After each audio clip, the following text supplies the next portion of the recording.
Good morning this evening. My name is Ntsigailelo Julius Ala, the principal of Desmond Tutu High School. What else? I've been with the school since 1980. And then before I joined this program, Meredith doubted how young I am. So she was doubting whether I should be part of the program. But I'm very thankful I'm part of the program.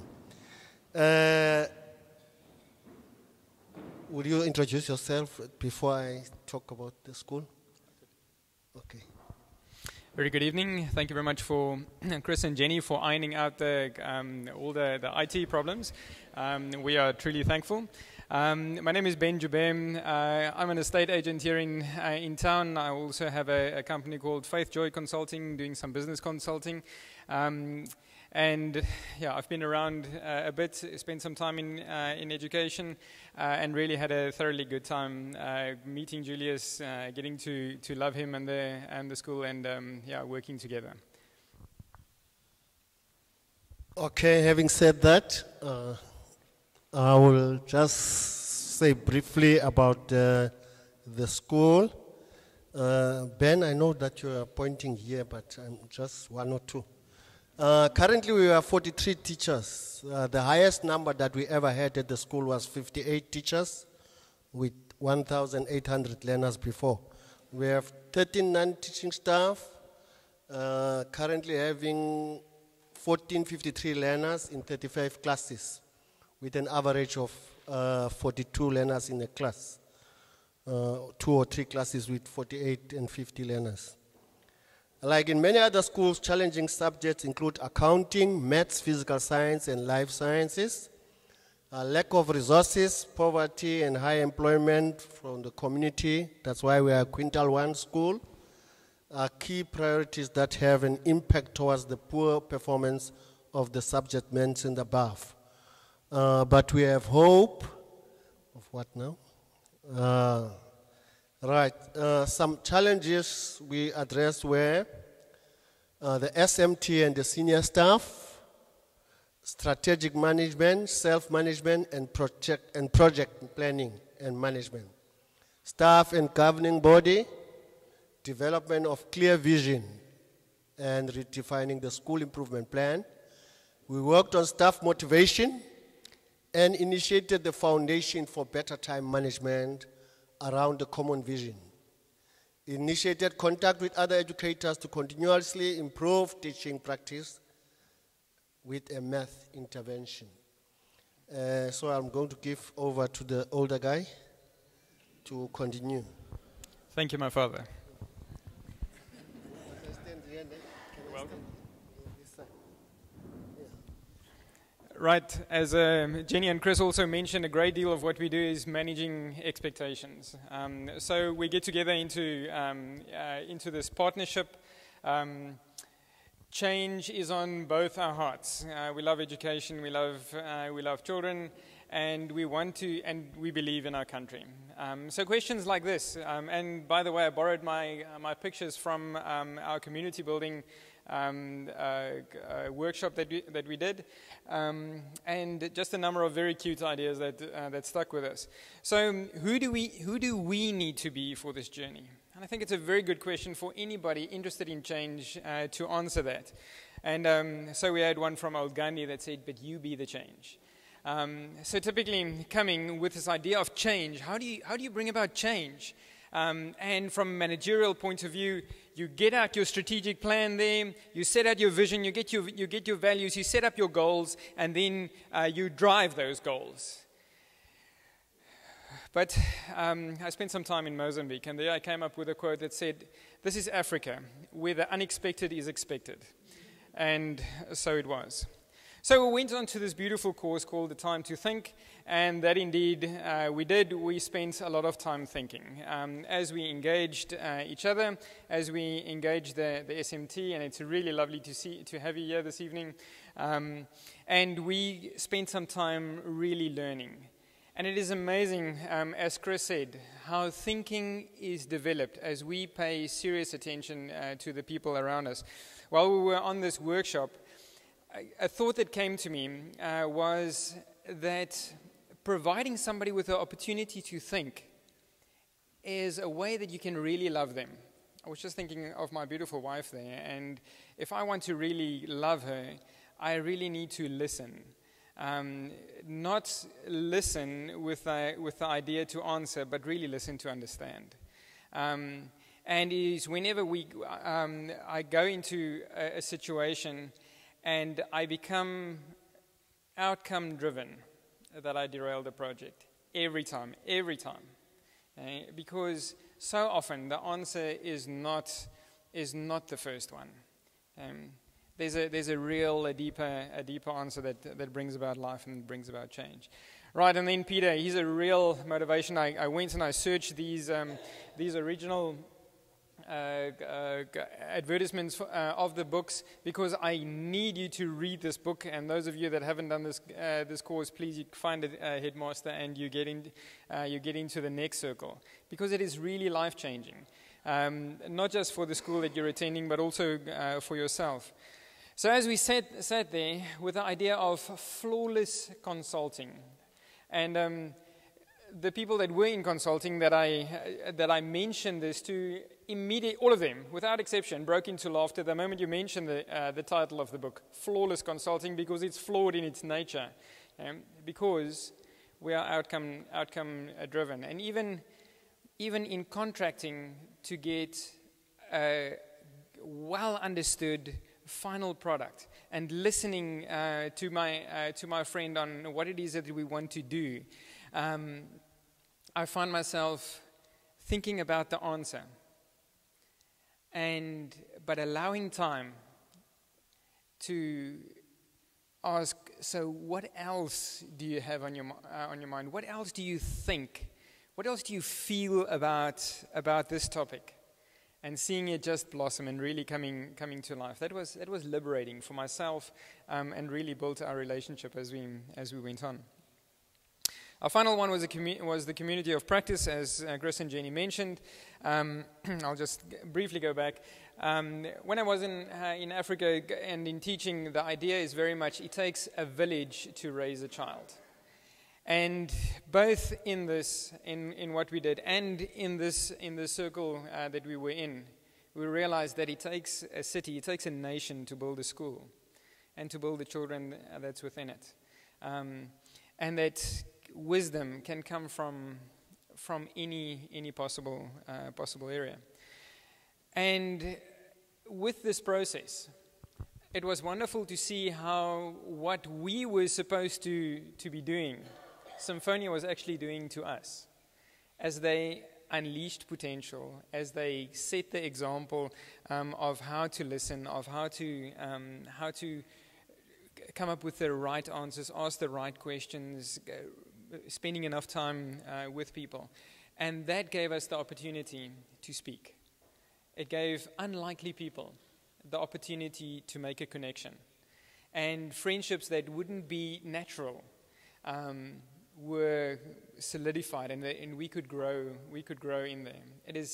It's lovely to get to the school and be greeted by friendly faces that eagerly and openly share what's on their hearts. So we went in to this school. Beautiful school. As Julius mentioned, it was built in 1996 with a life expectancy of 10 years. So in 2007, they should have demolished it. So infrastructure is a bit of a challenge as we get there. The challenges are endless. We try to address some of them, but we very soon realized, but there are some real gems. There are some real special people here. And for the second year in a row, the under-19 soccer team won the Kmutsepe Cup for under-19s, and they won 100,000 rand for the school this year. So somebody loved the children and modeled them. Ms. Russ Pretorius was elected to be the 4th best teacher in South Africa secondary school. Phenomenal woman. And through her love changes the kids, and you see the results in a class. So these kind of results were simply there. And I walked into that first SMT meeting. We all sat together in Julius's office, and they each one got an opportunity to speak their hearts. And man, it was passion. There was love for their subjects. There was love for the children. There was love for each other. There were real common values that were in there.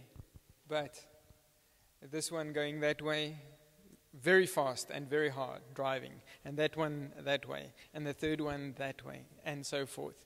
All going in different directions and collectively not making a change. So the idea of setting up a common vision and common values that comes from the heart of the teachers and the educator body, that was on our hearts from the very beginning, and we set our business plan around that. So we got the SMT together, and we had a good afternoon session in which we discussed what's on their hearts and what are values that lives within them personally. What are their own personal visions where they are going into in the future. Me and Julius, that's our one-on-one time. 8 to 10 times a month, we spend time together and debating the different kinds of things. In many issues, I'm not going there. Julius, he has a serious back operation during the year, and he was absent during the whole 3rd term. And during that 3rd term, all kinds of things happened. There was a big fence that fell over, and there were gangsters coming onto the school property. There were cattle and goats and on the property. Community members dressed as school children came onto the grounds, created havoc, and for 5 months the education department did not do anything. So long before we could set up a vision and go towards a common goal, projects like these started coming up, and we could spend time and think, but how can we as a body realize a difference? And so it's probably not such a nice thing having a sit-in at the Department of Education, but it was organized, it was planned, and it came from the hearts of teachers, and it was realized. Yes? I just want to add there that the initial proposal to the department was to have a wall fence or whatever, something different. And I can tell you they have been replacing that fence. As I speak now, it will be replaced next week. We are not involved. They put it, following week, the thieves take it. So what we want the fence, that's all. Right, but at least there's movement and actions like this brought it about. Desmond Tutu has got 400 grade 9s. Just in grade 9, 400 of them. For the ANAs, the annual national assessments that they write, Desmond Tutu has a 2% pass rate. It means 8 out of 400 children pass math. And we had a look at this. The relationships weren't there to start to set up a vision and values, but this opportunity came along. So we spent some time thinking. We spent some time planning, and we came up with a plan to invite some children from Labourie. We got some 30 children from Labourie with 4 of their teachers, and we had 2 full afternoons of math teaching. First algebra, and then the second day we did geometry, and it was amazing to see in those little groups how kids, 10-minute presentation, and then they could get together and work. And there were interaction. as kids learned from each other, it was amazing to see the kids from Laborie realizing, but they know this, to see their own value and their own potential being unleashed, how the children from Desmond Tutu immediately bought into that, and the whole African concept of cooperative learning immediately kicked into action, and it was very nice. The openness amongst children. This exercise gave me serious hope for South Africa. To see racial barriers being broken down, to have an open, joking, loving, concerned interaction amongst learners. And then eventually we, at the beginning of this year, at the end of the project, we got to the beginning. And we got to a vision and value session where the teachers and the senior staff were ready to commit to this process. And we had a wonderful motivational day at the community center in Mbukweni. And we worked on this vision. And this genuine care, this openness, this unity that was built over time, okay, we could see being ignited there. And we came up with this vision for 2016. A passionate educational stakeholders in a learner-centered academic and cultural environment of excellence. And it's been nice to see the teachers taking that to the classrooms. There's other areas we would like to engage that. This serves as a wonderful platform in which we can go forward and link goals into that. These were values that we identified during that they buy into and that they work towards. And the goal is to set the school in the center of the community. As we draw in parents, as we draw in teachers, as we draw in educator bodies, and we draw in business to contribute to the lives of the children. So we were busy with many things. Things that we also did, and if you think of the life of a principal, is academic teaching.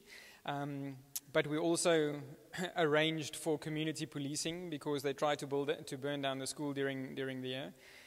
We appointed a new deputy, installed Wi-Fi and updated some of the I-team. We had matric motivational sessions where we got some of the parents, some of the first meetings where we got the parents in to share some of the goals. We had some staff interaction on a number of issues. Addressing drug abuse, identifying some of the kids that were, I don't want to call them perpetrators, but that were suffering, getting them to help, a bit of strong love with the police and soft love with some mentoring, and then managing the pregnancy policy and dealing with the staff and their differences. So very, very exciting project, and yeah, it's really my desire that it'll grow, and there'll also be some seed that lasts. Thank you very much. Julius will be taking all the questions. The young one should finish last. Well, I just want to say thank you to Ben. I really missed you when I was off from work, but when I came back, I was a bit switched off, and you just ignited that battery, because I thought I've lost a lot of things, and I asked myself, why did I join this program in the first place? But you gave me the courage. So as Chris has alluded here, I will also fully continue with the partnership. Thank you very much.